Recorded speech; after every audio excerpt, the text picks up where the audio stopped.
윤석열 정부의 에너지 정책 밑그림이 어제 공개됐습니다. 이전 정부와 비교해 핵발전 비중을 크게 늘리고 신재생에너지 비중을 줄였는데요. 때마침 한일 가톨릭교회가 오늘 탈핵 간담회를 열고 에너지 전환을 촉구하는 공동 성명을 발표했습니다. 윤재선 기자가 취재했습니다. 어제 공개된 제10차 전력수급 기본계획 실무안의 골자는 핵발전 비중을 전체 에너지의 33%까지 확대하겠다는 겁니다.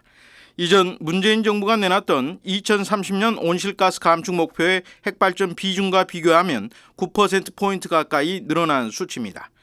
지난 28일부터 탈핵 평화 순례를 하고 있는 한일 가톨릭 교회는 어제와 오늘 탈핵 간담회를 열었습니다.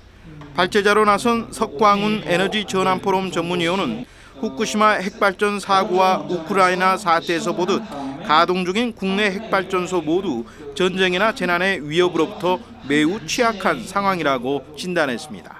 국내 원전이든 해외 원전이든 간에 앞으로 우크라이나 사태가 끝나게 되면 군사적 공격에 대한 새로운 안전 규제가 도입이 될 수밖에 없습니다. 그렇지만 한국의 지금 이런 원전들 수준으로는 새로운 안전 규제에 이제 대처할 수 없게 되지 않을까 생각이 됩니다.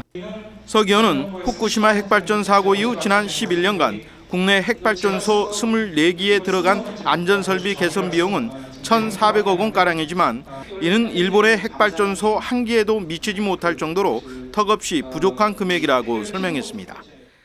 이어 일본 원자력 자료정보실 다카노 사토시 활동가는 일본 방사성 폐기물 저장 현실을 고발했습니다. 일본 역시 한국과 마찬가지로 핵발전소마다 고준위 방사성 폐기물이 포화 상태에 이르고 있는 상황. 하지만 마땅히 처분할 곳이 없자 일본 정부가 행정 편의주의 등을 앞세워 주민 대화와 참여 없는 형식적인 공론화를 추진하고 있다고 성토했습니다.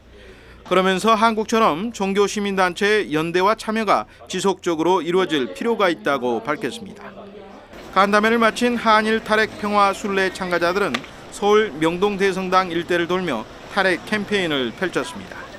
캠페인에 앞서 주교회의 생태환경위원회 위원장 박현동 아빠스는 참가자들에게 이번 순례의 소회를 밝혔습니다.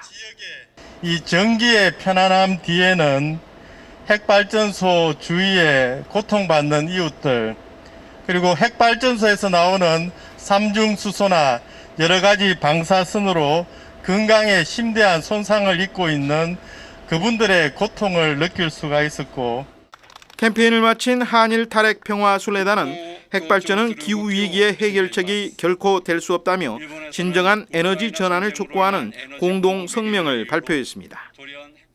한 번의 사고로도 복원할 수 없는 심각한 대량 피해를 일으키는 핵발전의 안전성을 근본적으로 돌아보아야 하는 때입니다. 참가자들은 지난 순례 기간 중 고리와 경주, 월성 핵발전소 지역 등을 돌며 주민과 활동가들을 만나 탈핵을 위한 연대 의지를 다졌습니다. 한일 탈핵 평화 순례는 내년에 일본에서 열립니다. CPBC 윤재선입니다.